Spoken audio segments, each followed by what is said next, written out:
Hey everyone, for the second semester we're going to jump right on into it. As far as chapter review videos go, I'm going to give you a link of some that are very good and that are going to help you study, go along with your chapter readings. You still have to do the readings, but the videos are going to be there to help you understand that. Those are done by other teachers that have published to YouTube. I'm going to link them there because it's a better use of my time if they've already done that and I can get access to it and I can give it to you and you can learn from another teacher as well. That's going to be more effective if I spend my time extending and going more in depth on other things. So what we're doing with these videos is taking a look more at certain primary, secondary sources. Today is going to be looking at a lot of maps on the Transcontinental Railroad. I'm going to give you some context behind the Transcontinental Railroad as well. But we're going to look and see how this system develops and the impact on the nation. Hopefully we'll have time to get into some of the scandals as well. Alright, so this is kind of a review from the first semester, but around the 1830s we start to get railroads going in the United States, and they're starting to develop mainly in the north. There is this kind of one outlier in South Carolina. The biggest thing is, as you see them developing, they're not really interconnected in a system. These are point A to point B, one company building it for their product to go along that line and nobody else's. And they're building them differently. They're building each of the locomotives of their own design. The rails are of their own design. The space between the tracks is different, so you can't put the same train on each track, or you're not even going to go anywhere. You're going to get stuck, or it's going to fall over and be a complete mess and a disaster. As we get closer to 1850, you can start to see a system developing, but it's still not there. A lot of these are still short tracks, or short lines. They haven't really developed into a system. By 1850, we start to see that system developing. And if you take a look at it, right, I was about to cover it up with my arm, which you wouldn't have been able to see. But the biggest thing here is if you look above this line, north and south, most of the railroads are in the north. Even though the south does look pretty impressive, they're starting to build their railroads. They haven't been done yet. There's some hubs like in Atlanta. This is one of the key reasons why Sherman, his capture of Atlanta is key to defeating the South, is that he is able to capture this railroad hub. Most of the development's taking place in Ohio, Indiana, Illinois, Wisconsin. If you take a look, Massachusetts is pretty racked up in them as well. The other one I want to kind of show you is the railroad right along the Erie Canal as well. If you can connect a railroad to the Lake Erie and to the rest of the Great Lakes via the Lake Erie, you can take boats up even here to the upper peninsula, get them to that railroad and get them to market. So it's an efficient system. One thing that I want you to think about when you're taking a look at this map is what's keeping the growth of railroads, what's confining the growth of railroads. It should be pretty obvious that the railroads are, except for a few outliers, are being hemmed in by the Mississippi River. It makes sense. The Mississippi River, if you've ever seen a picture of it or if you've ever been there, I've been to Memphis, taking a look at it. It's a pretty wide river. It's a pretty impressive flow.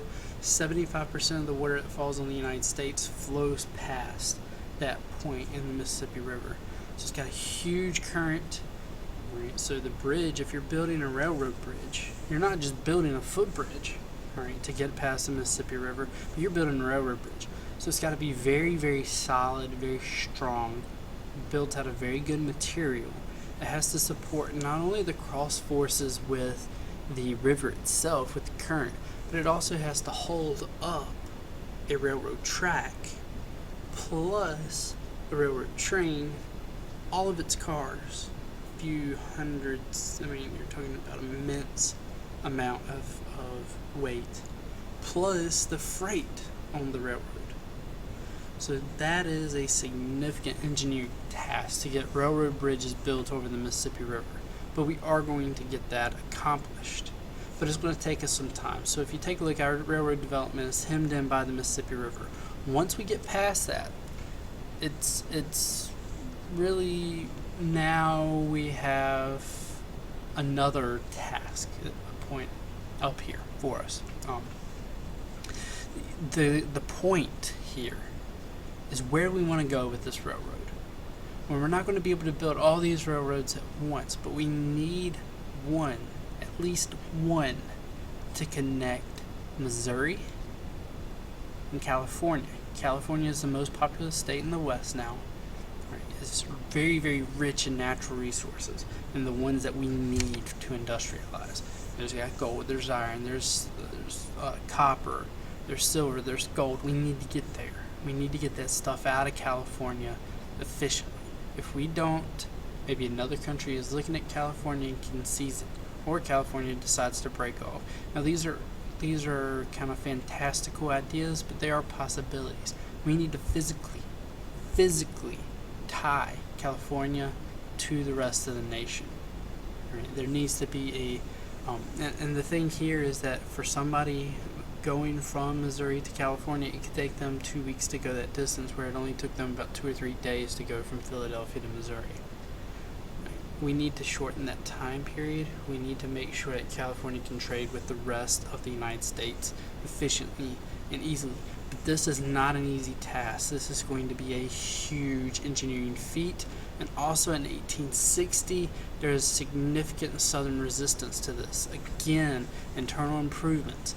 The South thinks that they're going to be paying for a Northern toy. Right? That it's their money going to pay something that's going to benefit the North. But there's kind of an interesting thing that happens. Right? The Civil War happens, and this clears the way for the Transcontinental Railroad.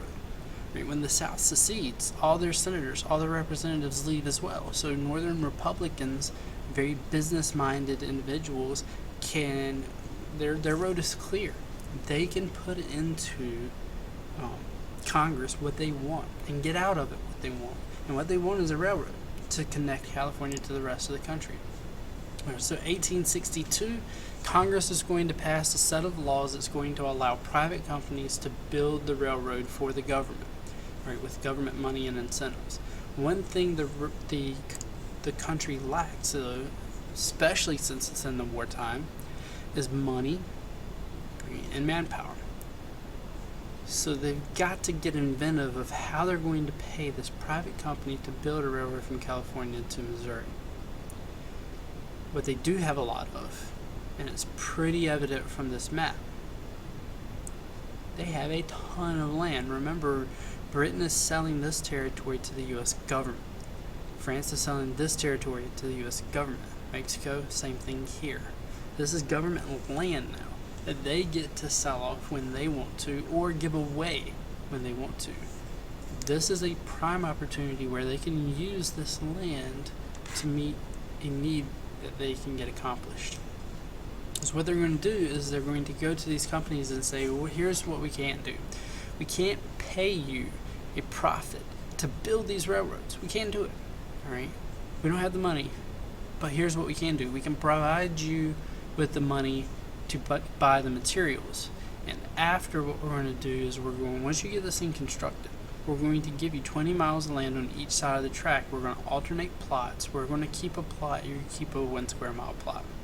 20 miles on each side of the track you're going to get. So 2 companies are going to be hired to build this. There's going to kind of be a competition. Excuse me. The Union Pacific is going to start here in Nebraska.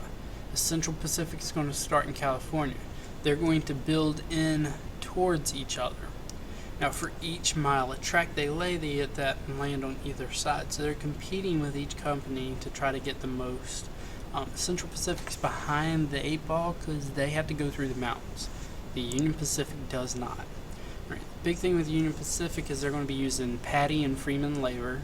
Paddy being the Irish labor. And really, this is going to kick off after the Civil War. So these are going to mainly be Irish volunteers who had fought in the Civil War. Freemen, African Americans, mainly from the South, some from the North, they're going to go out west to work on the railroad. issues for them, native attacks. They're always going to be under the threat of these Plains Indians attacking them. Also, they have to go across these river crossings. They don't necessarily have to, but the way their bosses want them to build it, they're going to go across river crossings. And eventually they're going to have to go across a river eventually. Central Pacific, they're in Sacramento, financed by the Big Four, including an ex-governor called Leland Stanford. If you know California, Stanford University, Leland Stanford. All right. Originally, they're going to use Irish labor as well, but the problem for the Central Pacific is it's not Nebraska. Nebraska, you don't necessarily have anything else to go do to get money. In California, what's in California? Gold. So think to yourself, what would you rather do? Work on the railroad all your livelong day, or go find some gold? Where the gold at? I'm going to go find the gold, become a millionaire. Right? So they're having problems with their labor force. The Chinese, however, through some very interesting nativist policies, are barred from the gold fields. Essentially, they had been too good at it, and they had been stealing the white man's gold. So they've been barred from the gold fields, so their only opportunity to really get money was on the railroad. The main issues they have is going to be with the Sierra Nevada and the Rocky Mountains. They have to blast their way through it. Railroads can't be like a roller coaster.